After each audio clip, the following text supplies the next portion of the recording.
আসসালামু আলাইকুম প্রিয় শিক্ষার্থীবৃন্দ। তো তোমরা যারা আমার এডুকেশন 24 চ্যানেলটি এখনো সাবস্ক্রাইব করো নাই তারা অবশ্যই সাবস্ক্রাইব করে পাশে থাকবে।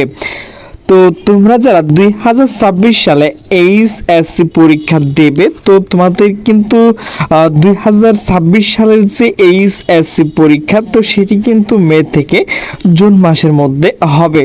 তো তোমাদের কিন্তু পূর্ণাঙ্গ সিলেবাস প্রকাশ করা হয়েছে, তো সেই সিলেবাসের ভিতর থেকে কিন্তু তোমাদের পরীক্ষাগুলো নেওয়া হবে। তো সেই বিষয়ে কিন্তু একটা নোটিশ প্রকাশ করা হয়েছে। তো নোটিশটি প্রকাশ করা হয়েছে দ্য ডেইলি ক্যাম্পাস। তো নোটিশে বলা হয়েছে 2026 সালে এইচএসসি পরীক্ষা মে থেকে জুনের মধ্যে হবে পূর্ণাঙ্গ সিলেবাসে। তো নোটিশটি প্রকাশ করা হয়েছে 23 আগস্ট 2025 বিকাল 4:19 তো নোটিশে বলা হয়েছে 2026 সালে উচ্চ মাধ্যমিক সার্টিফিকেট এইচএসসি আলিম ও সমান পরীক্ষা জাতীয় শিক্ষা কার্যক্রম ও পাঠ্যপুস্তক এনসিটিবি কর্তৃক নির্ধারিত পূর্ণাঙ্গ পাঠ্যসূচি ও পূর্ণ নম্বর ভিত্তিতে অনুষ্ঠিত হবে। আজ শনিবার 23 আগস্ট জাতীয় শিক্ষাক্রম ও পাঠ্যপুস্তক বোর্ড এক বিজ্ঞপ্তি এই তথ্য জানায়।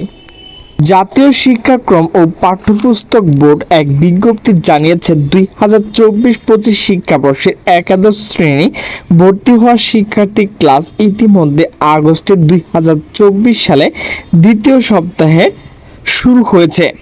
এসব শিক্ষার্থী 2026 সালে মে ও জুন মাসে অনুষ্ঠিত এইচএসসি আলিম পরীক্ষা অংশগ্রহণ নেবে। বিজ্ঞপ্তিতে আরও জানানো হয়, পরীক্ষাগুলো সম্পূর্ণ পূর্ণ সময়ের মধ্যে এবং প্রতিটি বিষয়ের জন্য পূর্ণ নম্বর অনুযায়ী গ্রহণ করা হবে। শিক্ষা বোর্ড এবং সংশ্লিষ্ট শিক্ষা প্রতিষ্ঠানসমূহে বিষয় অবগত করা পাশাপাশি প্রয়োজনীয় প্রস্তুতি গ্রহণের জন্য বিশেষ অনুরোধ জানানো হয়েছে। তো প্রিয় শিক্ষার্থীবৃন্দ, আমার ভিডিওটি যদি ভালো লাগে তাহলে অবশ্যই লাইক কমেন্ট শেয়ার করবেন। তো সকলে সুস্থ থাকবেন, ভালো থাকবেন, আল্লাহ হাফেজ।